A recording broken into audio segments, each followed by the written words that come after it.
देखिए आपके natural contraceptive method जो आपके नेचुरल प्रोसेस है जिसके द्वारा हम बर्थ कंट्रोल कर सकते हैं, तो जिसमें सबसे पहले आ जाता है पीरियोडिक एब्जिस्टेंस। ये हो जाएगा पीरियोडिक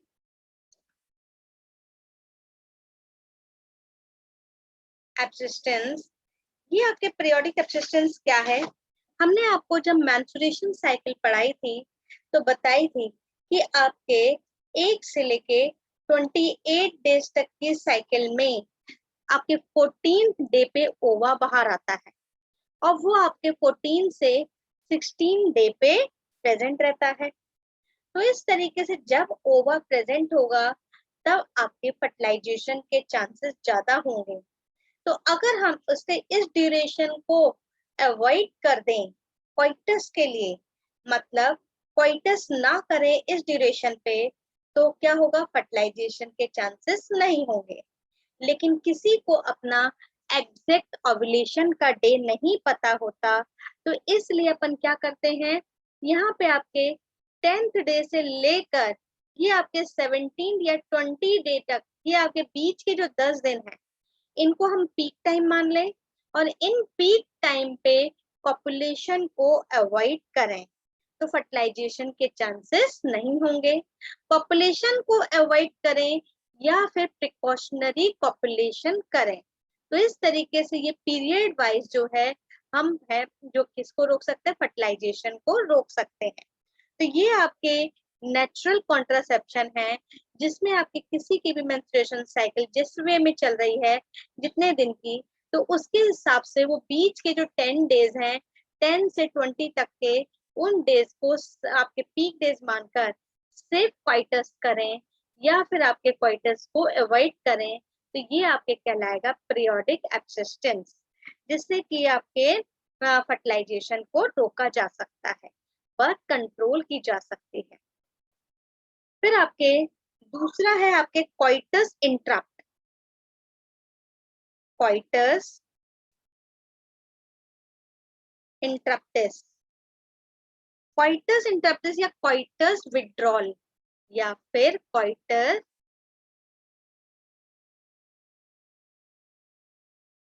क्वाइटस विड्रॉल, ये क्या है? ये आपके क्वाइटस के समय, कॉपुलेशन के समय मेल को पता रहता है किस समय सीमेन बाहर आ रहा है। तो जिस समय क्वाइटस के समय मेल से सीमेन का इजेक्यूलेशन होने लगे, सीमेन बाहर आने लगे, उस समय मेल को पेनिस रिमूव कर देना चाहिए वेजाइना से। पेनिस रिमूव कर दे वेजाइना से, तो वेजाइना से रिमूव कर देगा तो जो सीमेन है वो वेजाइना में ना जाके बाहर आएगा। तो इसे कहते हैं क्वाइटस इंटरप्टिस और क्वाइटस विड्रॉल, जिसमें आपके मेल इजेक्यूलेशन से पहले पेनिस को वेजाइना से रिमूव कर देगा, तो ये आपके जो है सेफ प्रोसेस होगा, सीमेन वेजाइना में नहीं जाएगा, वेजाइना से बाहर निकल जाएगा। लेकिन ये आपके 99% तो सेफ है, 1% जो है अनसेफ है। क्यों?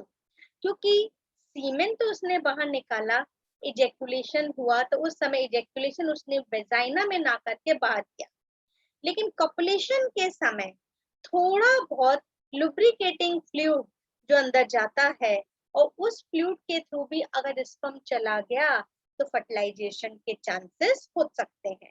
तो ये आपके 1% अनसेफ है, 99% सेफ प्रोसेस है। तो ये कहलाता है क्वाइटस इंटरप्टिस, जिसमें आपके इंसीमिनेशन को अवॉइड किया जाता है, मतलब इंसीमिनेशन वेजाइना में नहीं करते।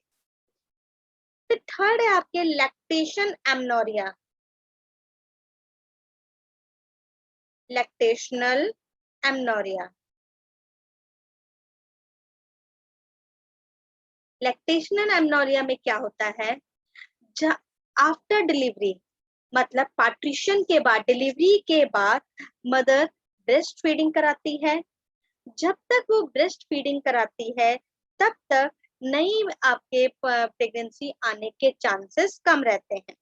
एक्चुअली जब तक वो ब्रेस्ट फीडिंग कराती है तब तक मेंस्ट्रुएशन साइकिल जो है थोड़ी डिस्टर्ब रहती है, ओव्यूलेशन आपके होने के चांसेस कम रहते हैं, तो उस केस को भी जो है अपन सेफ टाइम मान सकते हैं।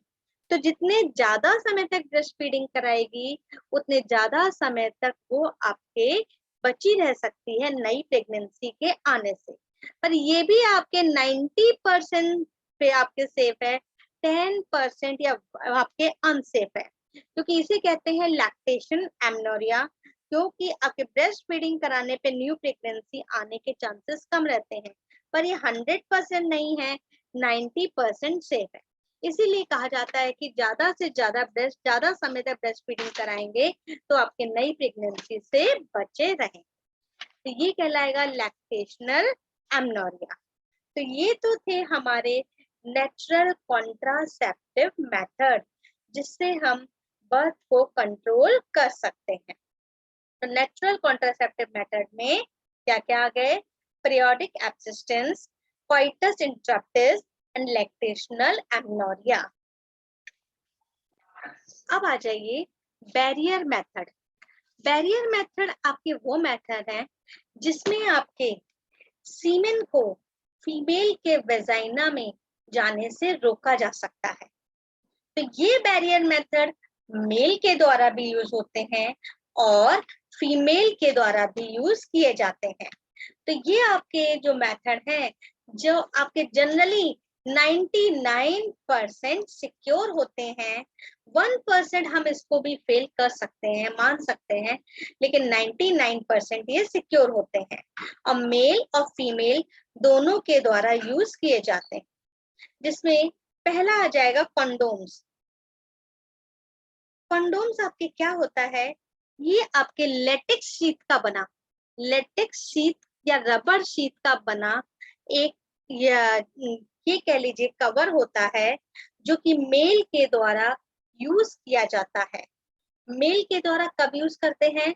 पॉपुलेशन के समय इसे पेनिस के ऊपर चढ़ा के अगर पॉपुलेशन करेंगे तो इजैक्यूलेशन के समय सीमेन जो है कंडोम के अंदर ही रहेगा, फीमेल के वजाइना में नहीं जाएगा। तो इस तरीके से ये आपके पेनिस के ऊपर एक रबर शीट की बनी या लेटेक्स शीट की बनी कवरिंग होती है और इस कवरिंग को यूज करके जब पॉपुलेशन करेंगे तो इजैक्यूलेशन के समय ये सीमेन कंडोम के अंदर ही रहेगा, फीमेल के वेजाइना में नहीं जा पाएगा। तो ये आपके जो कंडोम्स हैं जनरली मेल के द्वारा यूज किए जाते हैं, लेकिन फीमेल के लिए भी कंडोम्स बने हैं जो उसके वेजाइना और सर्विक्स में यूज किए जाते हैं। तो ये कंडोम्स 99% सिक्योर है। 1% इसे हम अनसेफ इसलिए कह सकते हैं कि पॉपुलेशन के समय अगर ये रबर शीट फट गई, रैप्चर हो गई, तो ये सीमेन आपके वेजाइना में चला जाएगा। तो 1% हम इसे अनसिक्योर कह सकते हैं, इनसिक्योर, लेकिन 99% ये सिक्योर प्रोसेस है। फिर आइए आपके डायाफ्राम। डायाफ्राम और सर्वाइकल कैप्स, सर्वाइकल कैप्स और वॉल्ट ये भी आपके रबर शीट के बने हैं, लेकिन ये आपके फीमेल के द्वारा यूज किए जाते हैं उसके रिप्रोडक्टिव ट्रैक्ट में। किस समय? कॉपुलेशन के समय, इंटरकोर्स के समय ये मेल के द्वारा जनरली यूज होते हैं और ये diaphragm, cervical cap and vault ये फीमेल के द्वारा यूज होते हैं। फीमेल के द्वारा ये आपके वेजाइना में यूज हो जाते हैं, जिससे मेल का जो सीमेन पॉपुलेशन के समय मेल का सीमेन इन्हीं में रह जाएगा, अंदर नहीं जाएगा। तो ये भी आपके बैरियर ही हैं जो आपके फीमेल के द्वारा यूज किए जाते हैं। तो फीमेल के द्वारा जो कंडोम्स यूज किए जाते हैं उससे हम फेमिडोम्स कहते हैं। मेल के द्वारा यूज होने वाले कंडोम ही कहलाएंगे, लेकिन फीमेल के द्वारा जो कंडोम्स यूज किए जाते हैं उन्हें हम फेमिडोम्स कहते हैं। तो ये थे आपके बैरियर मेथड जो आपके बर्थ कंट्रोल के लिए यूज होते हैं। तो ये बैरियर मेथड जो बर्थ कंट्रोल करें। अब देखिए, इंजेक्टेबल एंड इम्प्लांट्स, ये आपके इंजेक्टेबल और इम्प्लांट जनरली फीमेल के द्वारा यूज किए जाते हैं। ये आपके कुछ हॉर्मोन्स के इंजेक्शंस होते हैं जिन्हें कॉन्ट्रासेप्शन पॉइंट ऑफ व्यू से यूज किया जाता है। ये हॉर्मोन्स के इंजेक्शन, हार्मोन्स इंजेक्शन जो कि फीमेल में यूज किए जाते हैं, उसकी स्किन पे लगाए जाते हैं और स्किन के अंदर, जो कि आपके कॉन्ट्रासेप्शन का काम करते हैं। अब ये इंजेक्शन कैसे करते हैं? ये इंजेक्शन आपके धीमे धीमे हॉर्मोन्स रिलीज करेंगे, हॉर्मोन्स रिलीज करेंगे, और ये हार्मोन्स जो रिलीज कर रहे हैं ये फीमेल में ओव्यूलेशन को रोक देंगे। ये क्या करेंगे? फीमेल में ओव्यूलेशन को सीज कर देंगे। तो ये हार्मोन्स ओव्यूलेशन होने को रोक देंगे, तो ओव्यूलेशन होगा ही नहीं, ओवा होगा ही नहीं, तो फर्टिलाइजेशन के चांसेस नहीं होंगे। तो ये होते हैं इंजेक्टेबल और इम्प्लांट्स जो फीमेल के द्वारा यूज किए जाते हैं, और स्लोली स्लोली ये क्या करते हैं? स्किन के अंदर लगाएंगे, ये हार्मोन रिलीज करेंगे, और ये हार्मोन्स क्या करते हैं? ओव्यूलेशन को रोक देते हैं। तो ये जो हार्मोन्स है जनरली प्रोजेस्टेरोन और एस्ट्रोजन, इनके इंजेक्शन बनाए जाते हैं।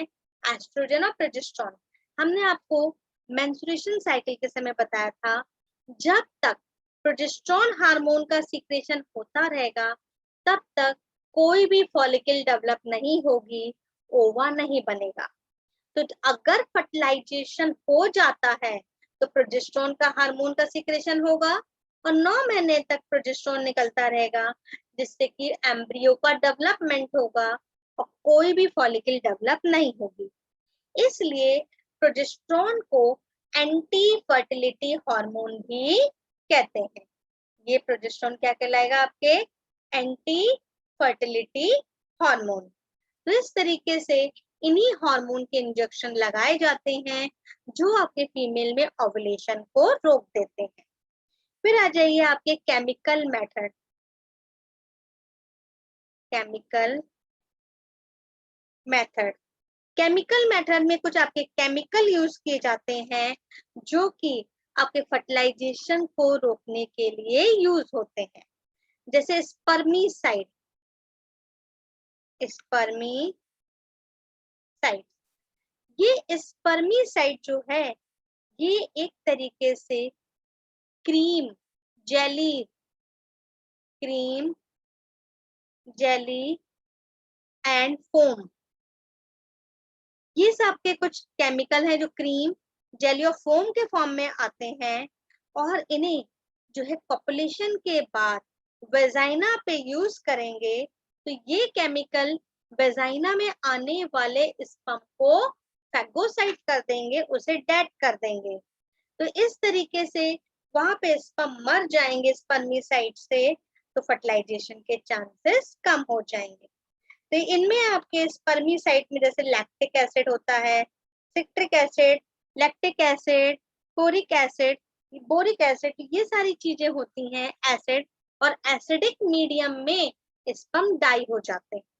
तो इसलिए ये सारी चीजें स्पर्मीसाइड का काम करती हैं, जो कि क्रीम जेली और फोम के फॉर्म में यूज की जाती हैं फीमेल के वेजाइना में।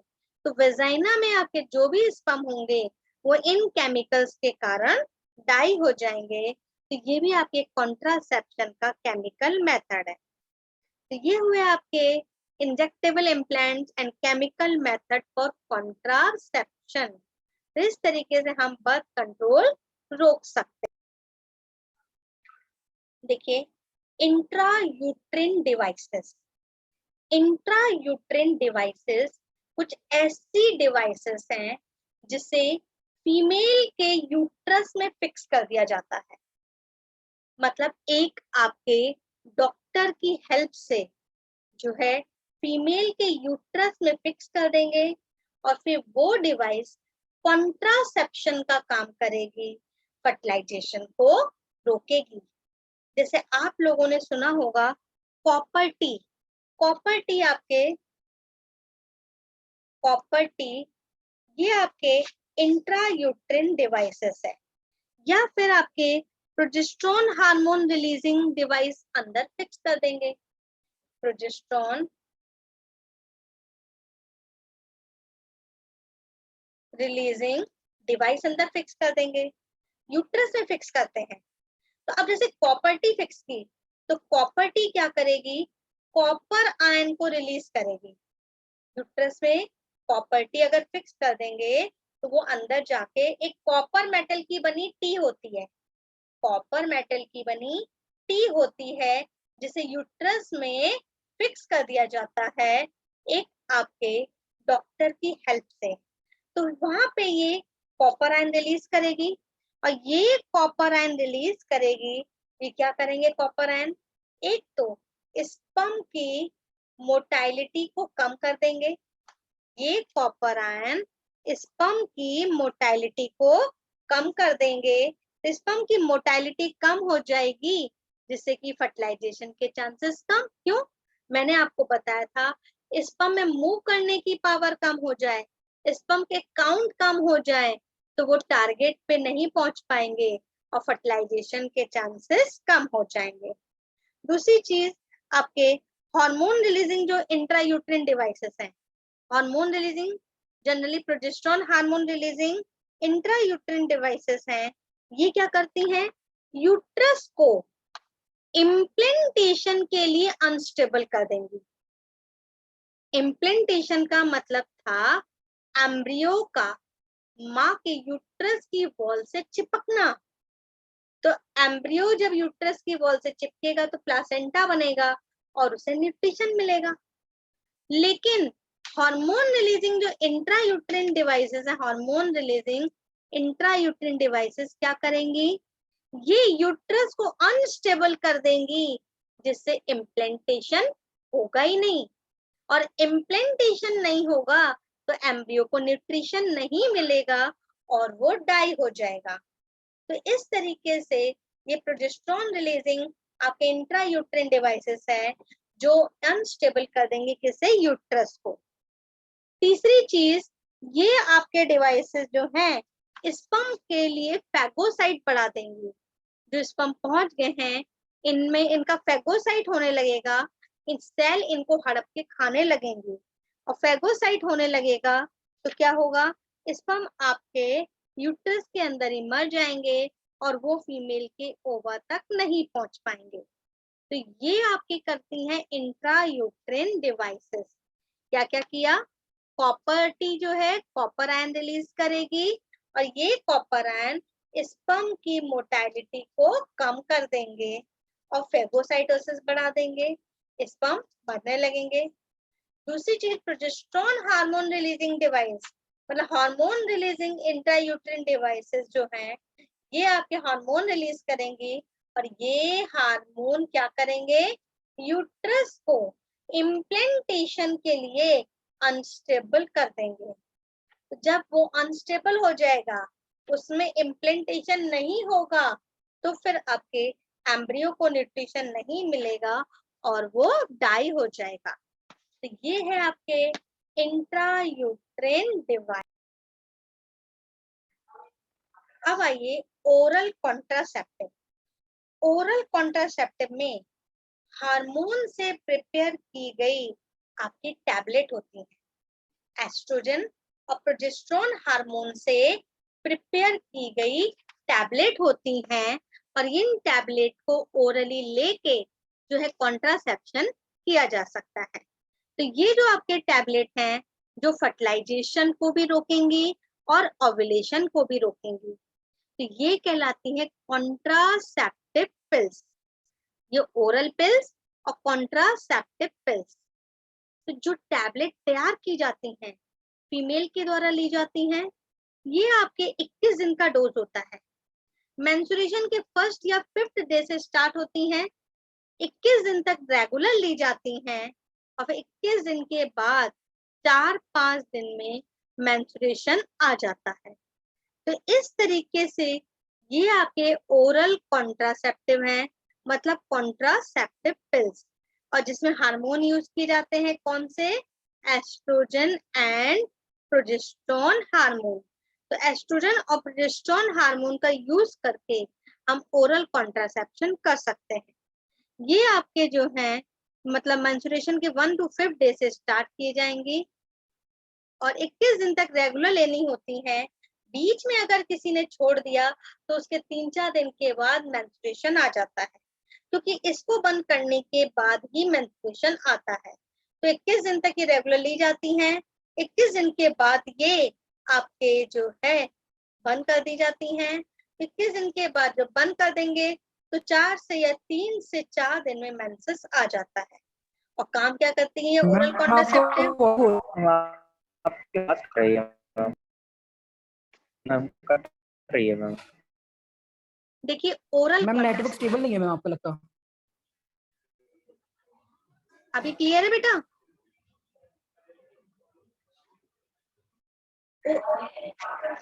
ओरल कॉन्ट्रासेप्टिव, ओरल कॉन्ट्रासेप्टिव में आपके टैबलेट्स आती हैं।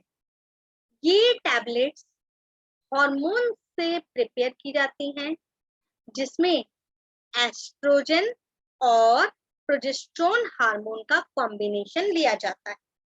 या तो खाली प्रोजेस्टेरोन लेंगे या फिर एस्ट्रोजन और प्रोजेस्टेरोन को सही कॉम्बिनेशन में लेके टैबलेट प्रिपेयर की जाती है। और ये टैबलेट फीमेल के द्वारा ओरली यूज की जाती है। और ये आपकी जो टैबलेट है इसका 21 दिन का डोज होता है, जो मेंस्ट्रुएशन के फर्स्ट या 5th डे से स्टार्ट होगी। मेंस्ट्रुएशन का 1st से 5th डे तक मेंसेस आते हैं, तभी से इसे स्टार्ट किया जाता है और रेगुलर 21 डेज तक लिया जाता है। और 21 डेज के बाद ये बंद होगी तो 4 से 5 दिन में मेंसेस आ जाता है। तो इस तरीके से ये आपके मेंस्ट्रुएशन साइकिल के दौरान जो है आपके यूज स्टार्ट की जाती है और 21 दिन तक रेगुलर ली जाती है। क्योंकि अगर इसे बीच में छोड़ दिया तो छोड़ने के 3-4 दिन के बाद मेंसेस आ जाता है। तो ये है आपके ओरल कॉन्ट्रासेप्टिव पिल्स। तो ये ओरल कॉन्ट्रासेप्टिव पिल्स क्या करती हैं, एक तो ओव्यूलेशन को रोकती हैं और दूसरा फर्टिलाइजेशन को रोकती हैं। एक तो ओव्यूलेशन को रोकती हैं और दूसरा फर्टिलाइजेशन को रोकती हैं, जो कि आपके फर्टिलाइजेशन नहीं होने देंगे तो प्रेगनेंसी नहीं आएगी। तो इस तरीके से ये ओरल कॉन्ट्रासेप्टिव है, पर इनके साइड इफेक्ट भी बहुत है।